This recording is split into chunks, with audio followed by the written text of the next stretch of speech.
Stay tuned for a special edition of the Multifamily Deal Lab podcast.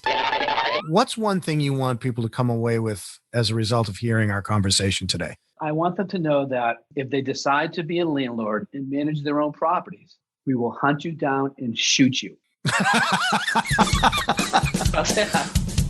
Welcome to the Multifamily Deal Lab podcast, where we dissect a deal before your eyes and ears so you can discover the strategies and tactics that got each deal to the finish line. Strategies and tactics that you can put in your own toolbox to get you to the closing table. From sourcing the deal, raising, due diligence to the property takeover, Multifamily Deal Lab shows how you too can get the deal done. And now here's your host, David Lindahl. Everybody, welcome to Multifamily Deal Lab. I'm your host, David Lindahl. And today we're going to do something a little bit different. We're going to turn it around. We've gotten throughout the podcast that we've done, and we've had a lot of people coming through, just getting to know us for the first time.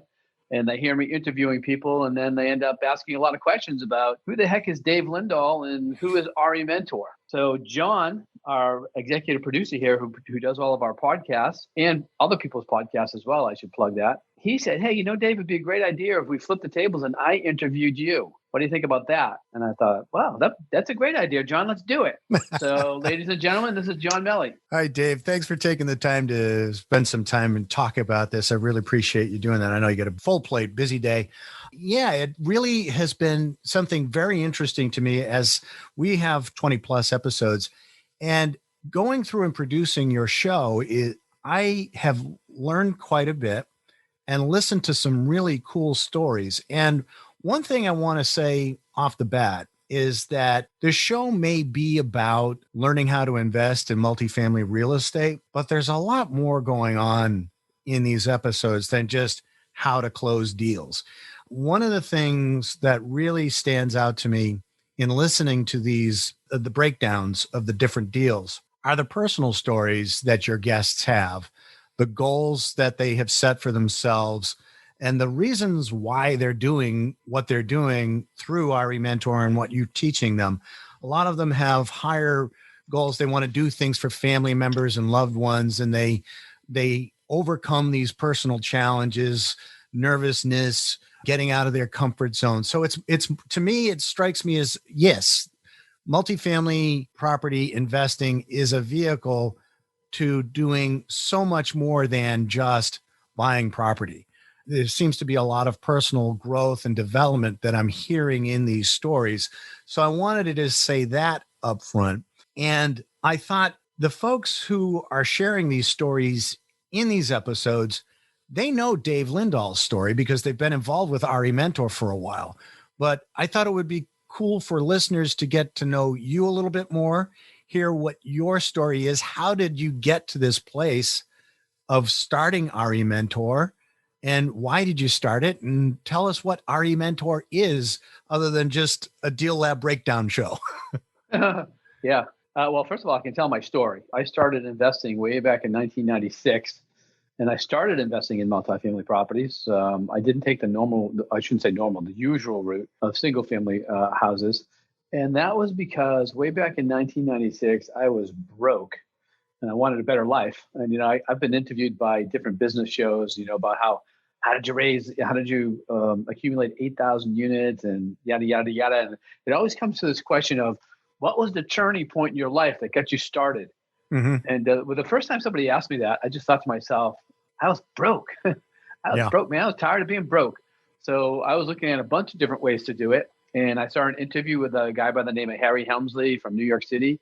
Sure. Started buying and selling apartment buildings, ended up owning the Empire State Building. He started out broke too. And in that interview, the interviewer said, Harry, what is it about apartment buildings that got you going? And Harry said, I always liked the idea that a group of people would pool their money together and give it to me so I could pay off the mortgage on one of my properties. In essence, they're buying the building for me. I like the idea that that same group of people would pool their money together and give it to me so I could hire a maintenance guy to swing the hammers and take out the trash and clean the toilets. He said, I like the idea that that same group of people would pool their money together and give it to me so I could pay for a management company to collect the rents, to handle the phone calls, so I wouldn't have to deal with a single tenant. And he said, I really like the idea that at the end of the month, they would give me so much money that after I paid all of those expenses, I would have money left over that I could either put into a savings account, reinvest, or just go out and have some fun with. And he started with no money. And I thought to myself, damn, if that's true, I mean, if that's really true, I want in. Yeah. And, I went out and I started telling people what I was going to do because I thought this was the greatest idea ever. Mm-hmm. And everybody told me I was crazy. They're like, what, are you crazy? You're going to buy apartment buildings? You know, tenants going to trash the place. They're not going to pay the rent. You're going to get foreclosed on. And I was like, huh. And then I would hear these tenant stories, but I could see it. You know, it just made so much sense to me. And there was all these apartment buildings around. And I thought, you know, there's got to be something to this. So I kind of got quiet about what I was doing. And then I just went out and there was nobody out there teaching at the time how to do it. I bought a bunch of single family books. I went to a bunch of different other seminars, learned as much as I could. I thought I had enough to do my first deal, enough knowledge. And then I was afraid to do that first deal. I was afraid to pull the trigger. I actually started bird dogging for other people that were investing in multifamily properties. And I get 2,000 to 4,000 per property that I would bird dog out. Me and my partner, because I was so afraid to do this by myself that I actually brought in my best friend because my father kept telling me, like, Dave, you invest in apartments, you're going down. And he had this hand signal, you know, like going down a roller coaster, you're going down. Yeah. And he made me so nervous. I had to stop talking to him about it. Yeah. But so I talked to my friend Rob and I said, and he was broke just like me. And I said, Rob, you know, I think we can change our lives if, you know, I saw this interview with Harry Helmsley and we could buy apartment buildings in Brockton. We could buy them below replacement costs and they cash flow. And that's a good recipe for success. And I said, but I got to warn you, my father and everybody else keeps telling me that if we do this, we're going down. And I'll never forget what he said to me, because he looked at me, he looked at the ground, and then he looked back up and he said, Dave, how much farther down can we go? Yeah. And I was like, you're right. You know, we're like, the bills that we had far exceeded the amount of money that we were making. So we went for it. But again, we were both too nervous to pull the trigger on the first deal. It took us 9 months to finally pull the trigger on a 3-family over in Brockton, 25 Newton Street. And after we did the first one, within 3 months, we had 3 more. Within 6 months, we had 9. And within the first year, we had 11 of them. Within 3 years, we had almost 40 of them. Wow. I mean, that's what, and we see that here at RE Mentor, we see that with our students all the time. That's why we always say that, you know, the first deal is the hardest, but once you get through that, and it is the hardest because, you know, you don't have your systems in place, but in order to do that deal, your systems need to be in place by the end. You don't have your team in place, but in order to do that deal, your team will be in place. And then when you actually close on that deal, now that your team and your systems are in place, you have all the confidence in the world. It's like, holy crap, it did work, you know, and now you just built momentum and then boom, you know, people sprout like a flower after that. So I went 3 years only buying small deals, 3 to 6 units. We were afraid to buy anything bigger. The market started to change. We started learning more and more about investing in apartments. We learned about market cycles. We learned that what goes up must come down. We had become multimillionaires on paper, and we didn't want to lose that status. So we started learning about other markets around the United States that were just starting to emerge, like the market we had. We were lucky on our first market, but now we were doing it with knowledge. We were going after markets that had certain job growth and household formations. And we started moving around the country. And within the next 4 years, we were in 18 different markets with over 8,000 units. Wow. Yeah. So it was exponential growth, but it was a great and fun and crazy time. That sounds like that's a great story. You know, the thing that jumps out to me is I had a similar feedback from people about things that I wanted to be in radio. And I had everybody telling me, you're crazy. It's a tough business. You'll hate it by the time you get through with it and all that kind of stuff. But I think we're similar in this sense. And I think what made you, a couple of things that from what I heard in your story was, I got nothing else to lose. That's right. And I already know what this feels like. And I want something different. But at the same time, it's like, well, somebody else is doing it. It's possible. Why not me? Mm-hmm. And that's what I heard. And I think that's really what differentiates a lot of people is somebody else has done it. Why can't I do that? And a lot of people don't have that internal dialogue. And I think that's what makes a difference from a lot of people.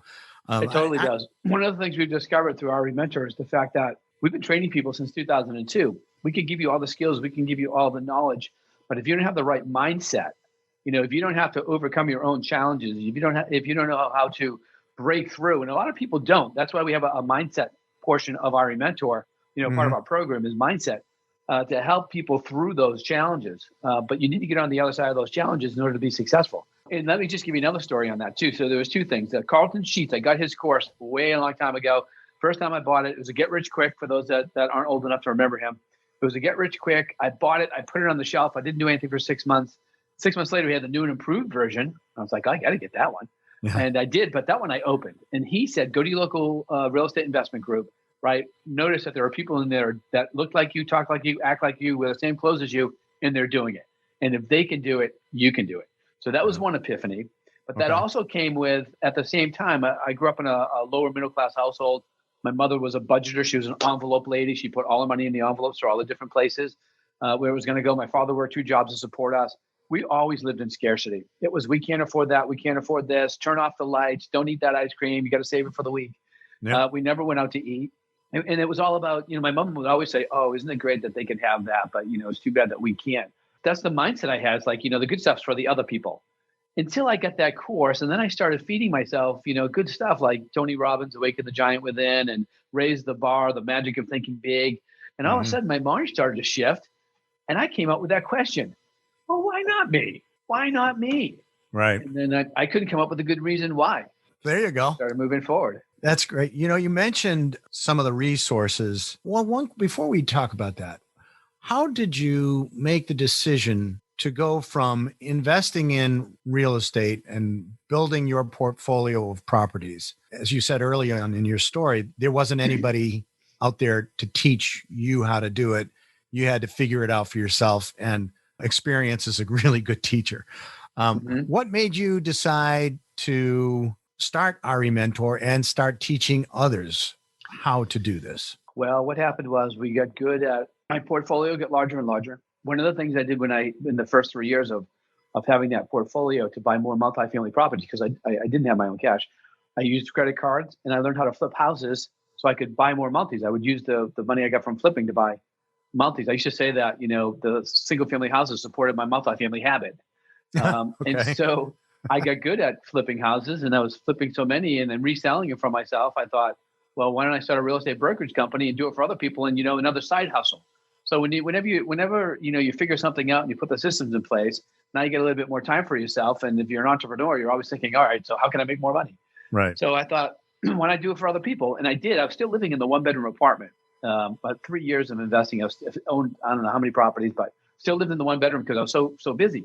And then my mentor calls me up. I got a mentor after my 7th deal. And he calls me up and he says, you're still living in that apartment, aren't you? And I said, yeah. And he says, but you started a brokerage company, I see. I said, yep. And he said, how are you doing it out of your apartment? And I said, well, it's working. And he said, how about this? I've got a property over in Brockton. It's on a main road. It's not in the greatest part of town, but it's on the main road, and I'm foreclosing on it. All you do is take over the payments. And I was like, really? I said, well, what's the mortgage on it? He said, $70,000. I said, what do you think it's worth? He said, 140. I said, you're going to give me 70,000 in equity just to take over the payments? He said, well, it wasn't my money. I just paid the 70, and you're going to give me my 70 back. That's all I care about. We've been doing business, and because he was a hard money lender too. So I've been doing business with him, and that's how he became my mentor. And he says, I see what you're doing. I like what you're doing. I like you. So here you go. So he gave me that. And then I started PHP Realty. I went from 0 to 26 agents. It was all about the vision. I envisioned when I first got there, it was me and my sister in this long hallway and a couple of big rooms. And I visioned it being a busy office, with a bunch of realtors in there, and they were putting listings on the board. And every time I looked down that hallway, that's what I saw. I saw all these people in their busy office. And within a 2-3 year period of time, it happened. We were busy. We had become number 3 in the city of Brockton, and it was going really good, except real estate brokerage companies are really hard to run. It's easy to get in. It's easy to get out. My office had become a psychology center, because my brokers, the whole thing became an adult daycare center.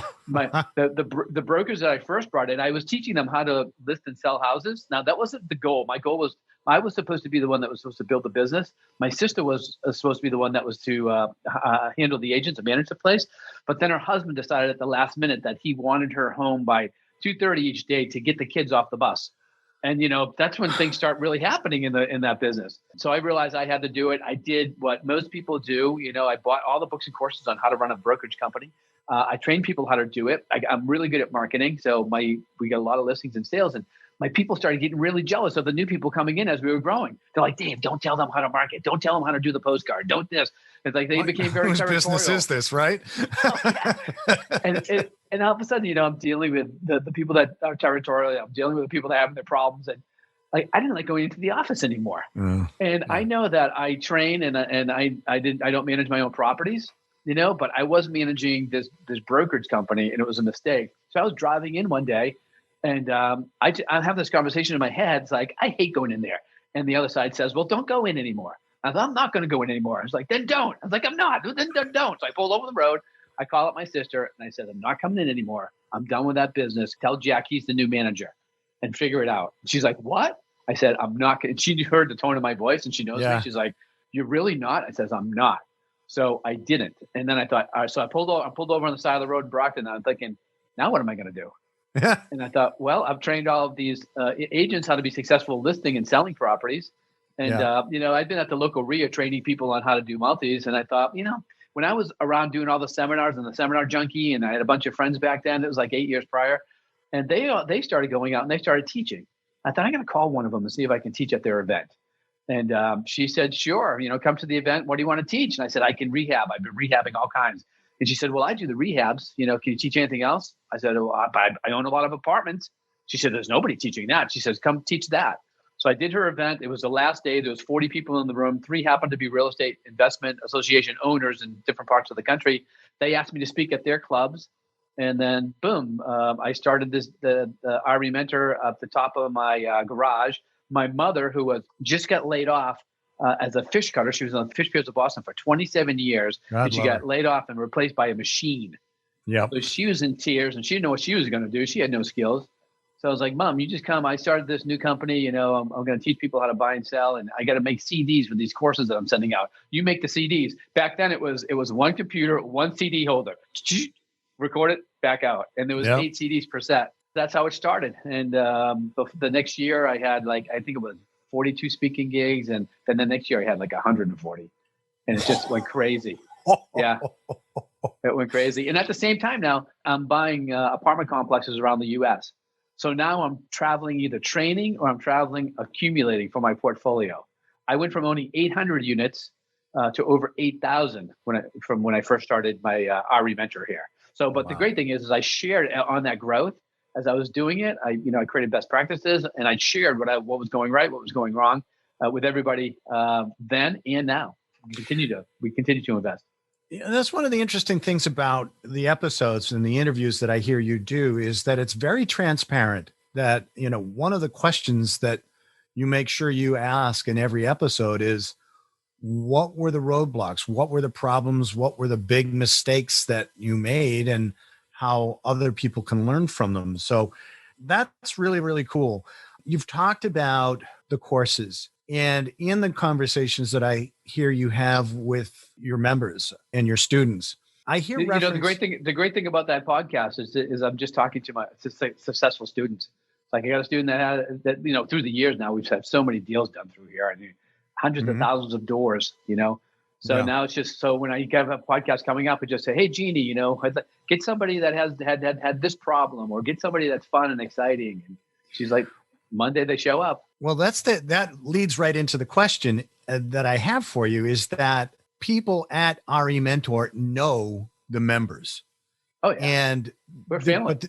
And there's a reason there. And one of the things that I hear references to in your conversations with your students is that they reach out to RE Mentor when they run into problems. Oh, yeah, absolutely. That's a great thing about this. Yeah, I wanted you to explain a little bit about what RE Mentor is in that sense. It's not just about courses and going to a seminar, but there's also support. And I wanted to see if you could talk about all the things that RE Mentor does for its members. Well, we are not just, I ran this company out of my garage for the first year, realized it was going to be, I had 9 people up there after that first year running this company with me. Wow. From there, we went to my real estate brokerage company. And back then, do you remember that show Survivor? Sure. Survivor was big. Yeah. So of those 26 agents, I snuffed out 22 flames because I needed the space for this new company. And, the 80-20 rule, 20% of them doing 80% of the business. So I just let the rest of them go. I let them have Remax. Finally, you could have them while they're at their heels every day anyways. And Keller Williams, I was like, here, you can have them, go there. And so I moved the company in there. And then from there, that space lasted a year. And then we moved into this 12,000 square foot space where we are now. And in that, we've grown in terms of people and support.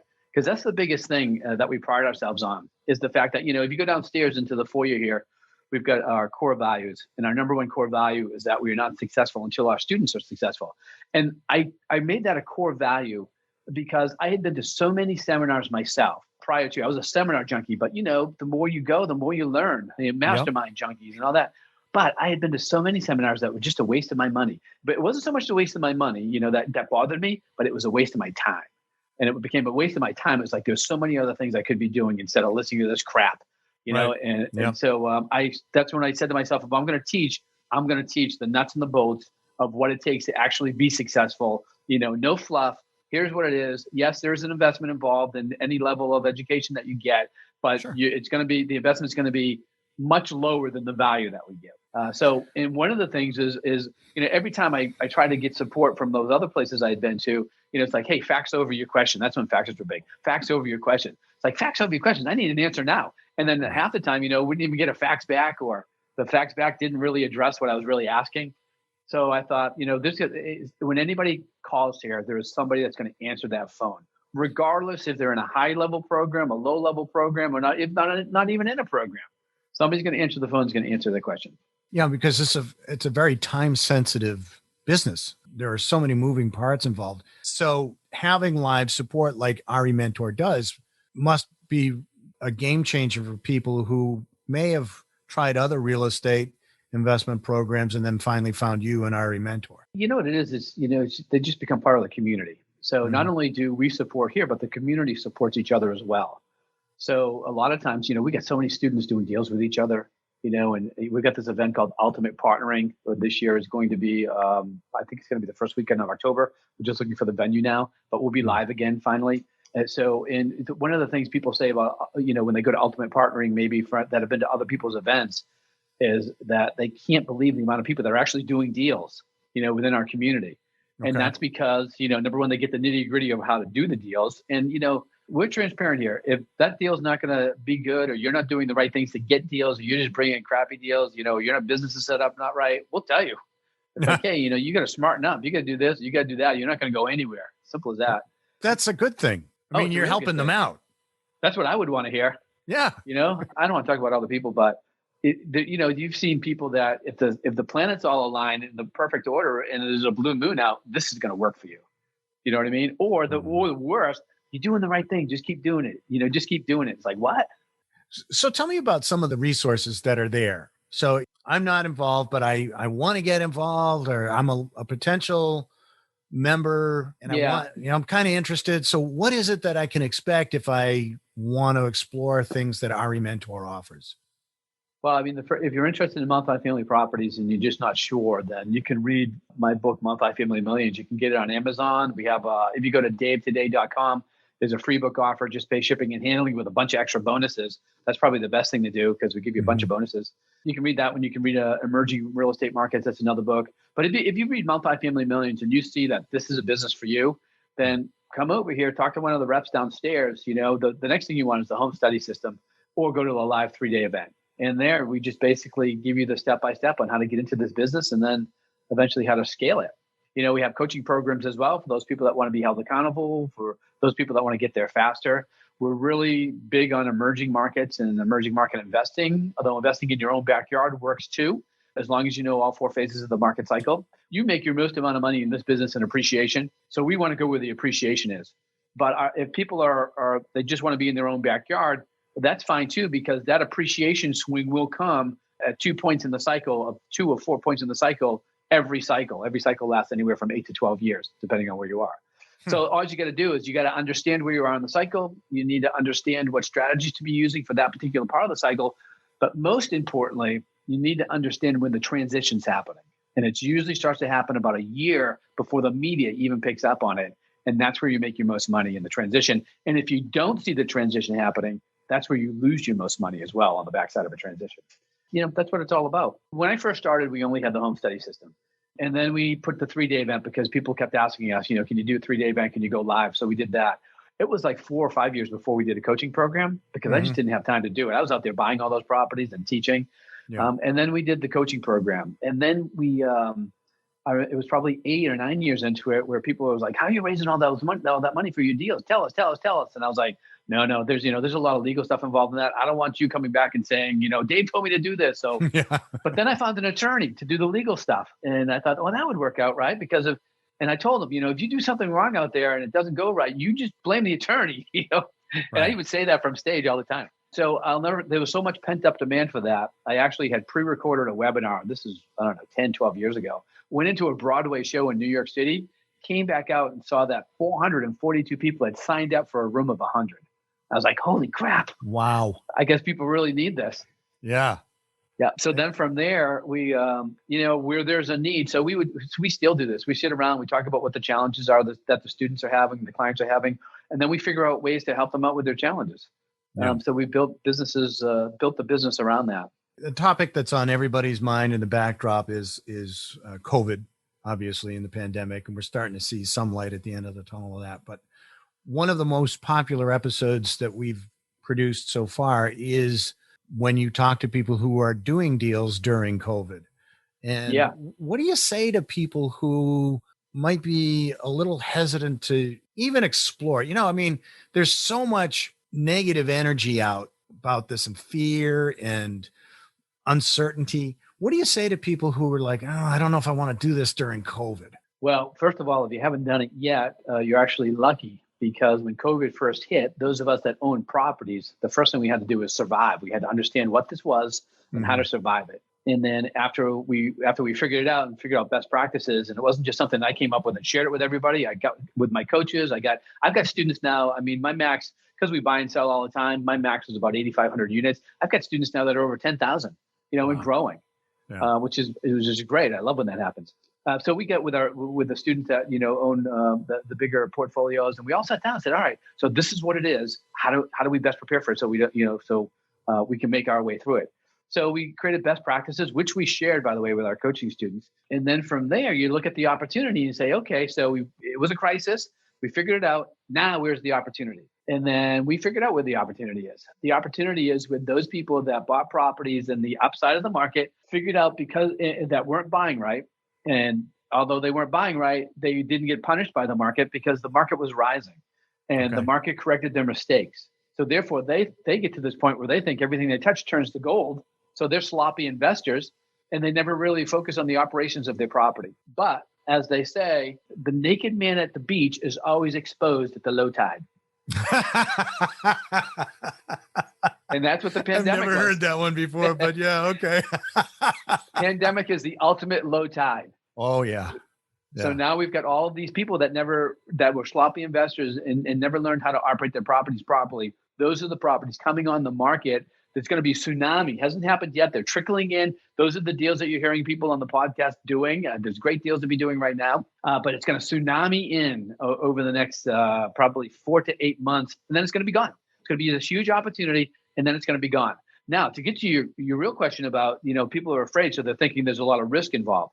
Well, now going into deals during this, we know what the risks are. We know that we need to take a look at the rent roll. When we do what's called the lease audit, when we take over the property, we need to understand what type of jobs these people have that are living there, because there are certain types of jobs that are affected by COVID, and there are a lot of other jobs that are not. Mm-hmm. So that being said, most of our C+, C minus properties, they've got the jobs that are affected by COVID. The B minus, B plus properties, they're the properties that don't. So we just simply focus on Bs. We still do the lease audit. We still look at what type of jobs they have, but we focus on the Bs. And then also in our offer, we always say that the value is based on the actual numbers 2 weeks before the closing. So in case all of a sudden there's this wave of COVID going through and a bunch of people get laid off, which is the big risk. And the bank does the same thing, by the way. So that's one of the caveats that we put inside of the purchase and sale agreement. So you protect yourself inside of the agreements, and then you protect yourself by doing the proper due diligence when you're looking at a property. And then you can kill it. The banks do the same thing. They look at the actual numbers right prior to the closing. And then if the numbers aren't right, the bank will say to you, hey, you got to come up to closing with X amount of dollars. That's not what you want, to have happen. Oh. But, in our trainings, we figured out what the recipe is for success in the COVID opportunity. It's this thing that I call micro repositionings. It's a term that I created. I created it about, maybe 10 years ago.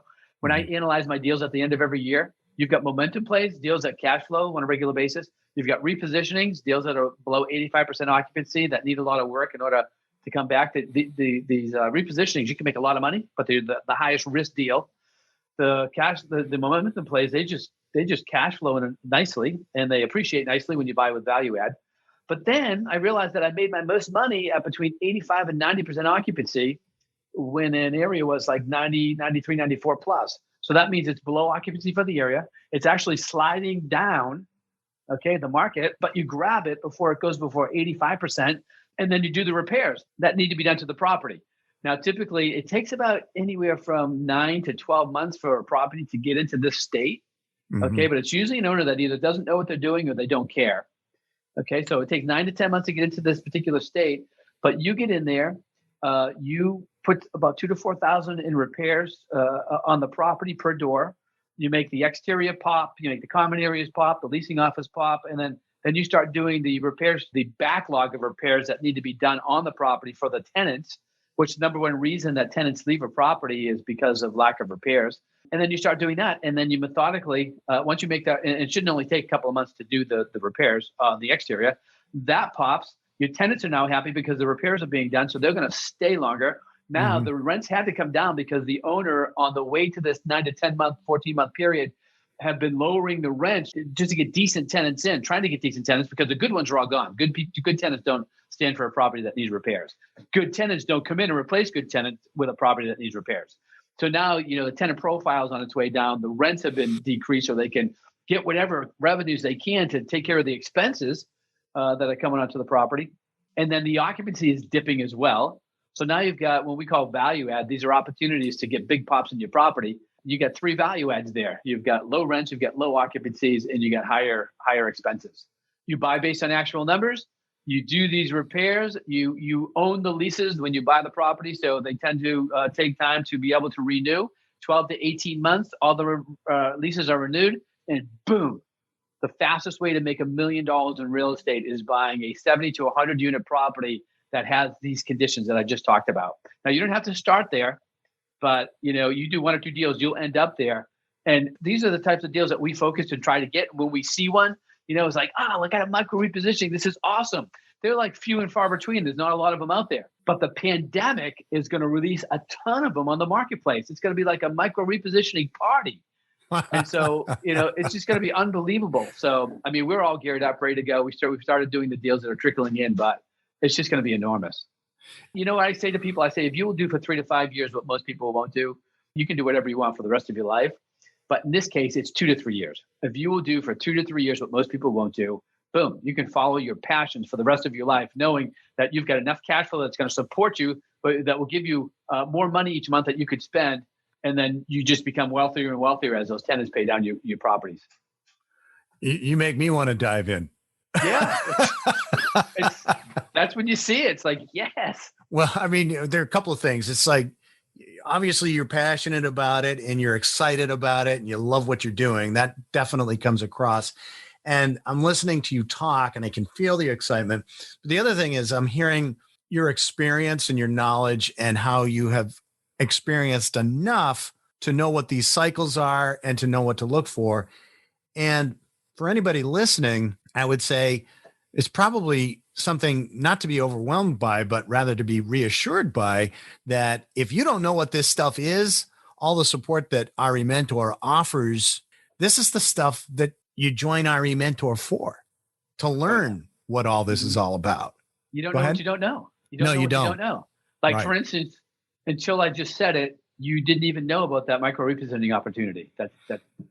Well, actually, I heard you reference it a couple of times in some of the episodes. So, oh yeah, I have to listen to every word, and so I'm getting an education as part of it. But my curiosity was piqued. I was like, there sounds like there's so much more here to RE Mentor, and the fact that the people who are typically on your show have been with you for however long they have, years, I would imagine.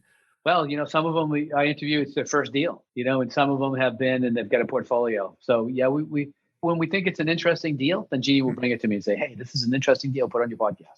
There you go. What's one thing you want people to come away with as a result of hearing our conversation today? I want them to know that if they decide to be a landlord and manage their own properties, we will hunt you down and shoot you. Okay, well, that's okay. That's not what I expected. That took a couple of seconds to sink in. Yeah. Well, I mean, it's just like, here's the deal with that. Why? Because it's a miserable life when you're managing your own properties. Okay. Some people think they're gonna cut costs and they're gonna do it, because of that reason, or some people are control freaks. But you don't go into this business to be a manager. You go into this business to be an investor. And the only way you're going to grow a portfolio that's going to change your life, your family's life, the next generation that you live with, is going to be if you're an investor seeking deals on a regular basis. Seeking deals and seeking money, basically. That's how we do it. If you get mirrored up in the muck of managing your own properties with the tenants and the trash and the toilets, you're never going to get to where your goals are. And I learned that. I managed my own properties for the first 3 years. Some people actually have to go through that pain before they realize they've got to get a third party. Some people go through that pain and they get out of the business. There's a study out there that says the average person that manages their own properties leaves the business within 2.5 to 3 years because it's such a pain in the ass. I was surprised to hear you say it, but I was also in the back of my head relieved to hear you say it, because that would be like the last thing I would want to do. Our attitude over here is that our tenants are our gold. And we want to treat them the best that we can. We want to treat them like they are our gold, Yeah. They're our cash flow. Without our tenants, our business doesn't survive. So Right. These people that have their stories about, these freaking tenants, this and all that, is like, you're crazy. You should be creating a nice community. You should be, creating a place to live where people want to be. They don't want to leave. Do stuff for their kids. Do stuff for them. Make it easy. Just make it easy and fun to live there. For those people that don't, you have. One of the biggest expenses in our business is tenant turnover. So to reduce tenant turnover, you create that community and you provide different amenities, and you realize that they're your biggest asset. Your tenant is your biggest asset. Right. If people want to learn more, you can listen to the podcast, but what's the best way for people to reach out to RE Mentor? There's a free book, I think, that you mentioned earlier. Yeah, you can go to Dave today. There's a free book offer, pay shipping and handling. You get a bunch of bonuses with that book, an emerging markets poster, 23 costly mistakes that investors make and how to avoid them. The big ones, I made a lot of them, and I had a couple of my investor friends share theirs. And then, so you could do that, or you could call the office, 781-878-7114, 781-878-7114. I give you the 800 number, but I don't know what it is off the top of my head, but there is one. And then just call and ask for Jeannie. And right. Jeannie will, Jeannie is like the grandmother over here. Don't tell her I said that. But Jeannie is like the grandmotherly figure over here. She takes you under her wing, and you tell her your story, and she'll tell you what's best for you. That sounds great. I want to thank you for letting me turn the tables on you today. And thank you for taking the time to do this. I think this is a great episode. And for people who are interested in learning more about this, I think this is give everybody a good overview of RE Mentor and all it has to offer. Anything else you want to say before we sign off and we move on with the rest of our busy days? Just the successful people take action. Think it, if it sounds good, then move forward. Because if you don't, you just sit where you sit idle. And, in my high school yearbook, I wrote, don't go through life saying the words, I should have, I could have, because the past is gone. And in the future, you can and you will. And I have lived that since high school. It speaks for itself. I got nothing to add to that. That's great words. And that's a great way to live, too. You've been listening to the Multifamily Deal Lab podcast, where the deals get done. If you'd like to learn more, visit davesfreebook.com. And don't forget to leave a 5-star rating and review and hit that subscribe button so you don't miss an episode. Thanks for listening.